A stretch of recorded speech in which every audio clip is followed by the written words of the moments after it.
planeta. Tal precaução deve ser tomada por causa do temido Big One. Mas o que é Big One?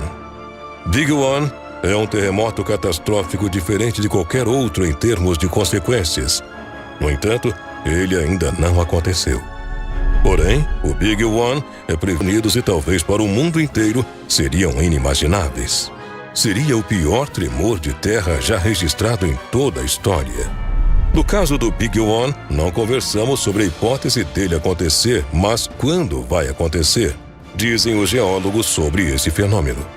O grande terremoto poderia acontecer por meio de uma gigantesca e famosa rachadura chamada Falha de San Andreas, resultado da movimentação de duas placas tectônicas que trazem instabilidade sísmica a essa região. A Falha de San Andreas tem mais de 1.200 quilômetros de extensão e fica no limite das duas maiores placas tectônicas do planeta. Por isso, grandes terremotos já foram registrados por aqui. Mas antes de conhecer mais sobre esses fenômenos produzidos pela natureza, pedimos que você se inscreva em nosso canal e ative o sininho de notificações. Fazendo isso, você apoia o mundo desconhecido e nos motiva a continuar produzindo esse tipo de conteúdo para você.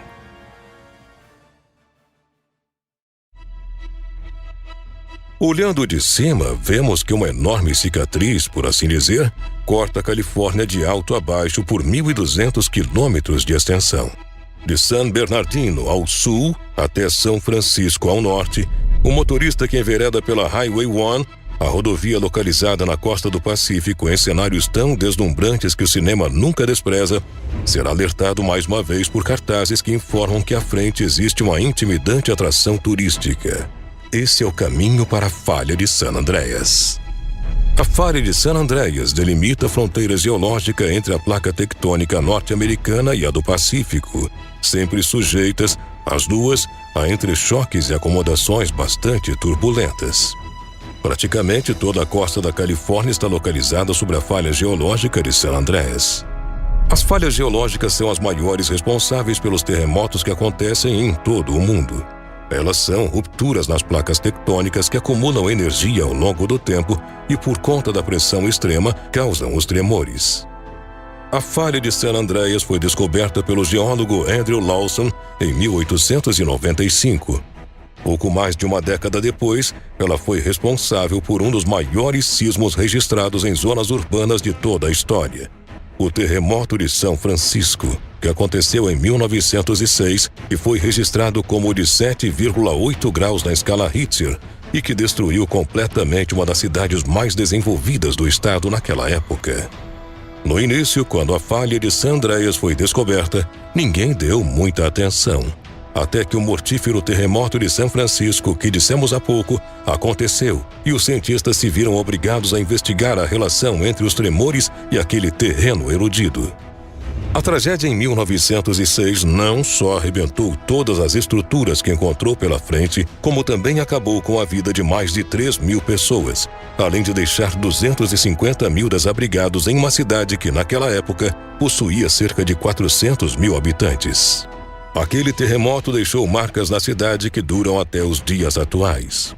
Alguns dos poucos prédios e casas que ficaram em pé após o tremor foram preservados como símbolos da resistência desse povo. O conhecido Flood Building, por exemplo, que fica na rua Market, é um dos maiores exemplos disso. A construção de 12 andares resistiu à tragédia e se transformou em um ponto turístico da cidade. O panorama urbano da cidade também foi moldado pelo sismo. Apesar de ser hoje a capital econômica da região conhecida como Vale do Silício, é possível avistar a linha do horizonte de quase todos os pontos de São Francisco.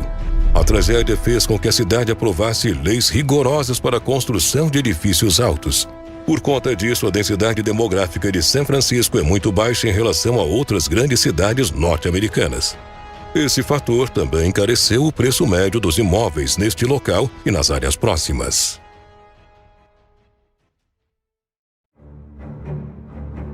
Mas nenhum legado do terremoto de 1906 é tão grande quanto o legado científico.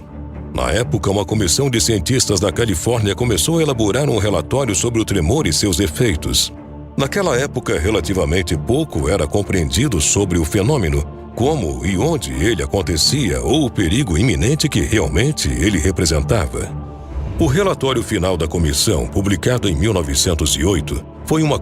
Até hoje, sismógrafos, geólogos e engenheiros consideram esse documento um ponto de referência para investigações sobre os efeitos dos terremotos. Inclusive, por causa dessa iniciativa, um intenso programa de pesquisas sobre terremotos foi desenvolvido nos Estados Unidos naquela época, em parceria com vários países também afetados por tremores ao longo de sua história.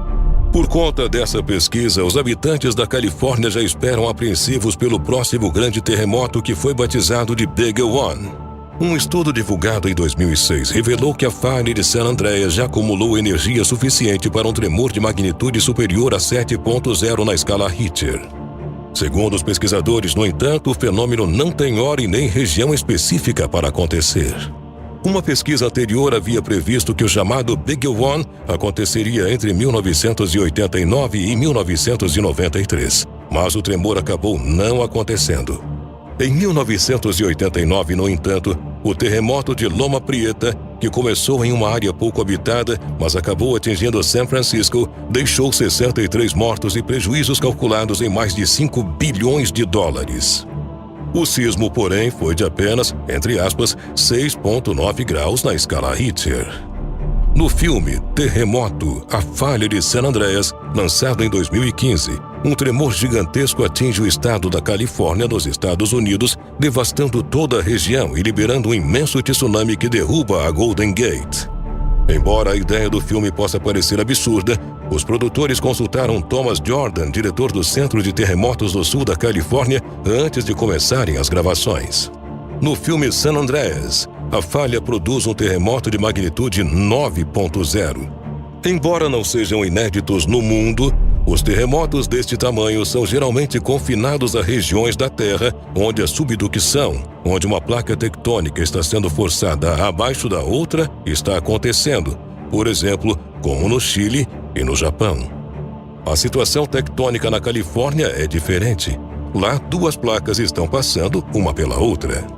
Como tal, as previsões recentes limitam a possível magnitude máxima do terremoto ao longo do sistema de falhas de San Andreas para 8.0, embora com uma estimativa de probabilidade de 7% de que tal evento possa acontecer no sul da Califórnia nos próximos 30 anos.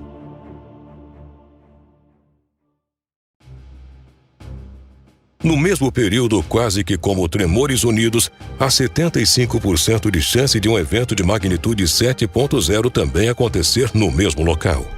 Embora as magnitudes de 7.0, 8.0 e 9.0 possam parecer insignificantemente diferentes, como se fossem números próximos, a energia de tais eventos desencadeariam variações significativas.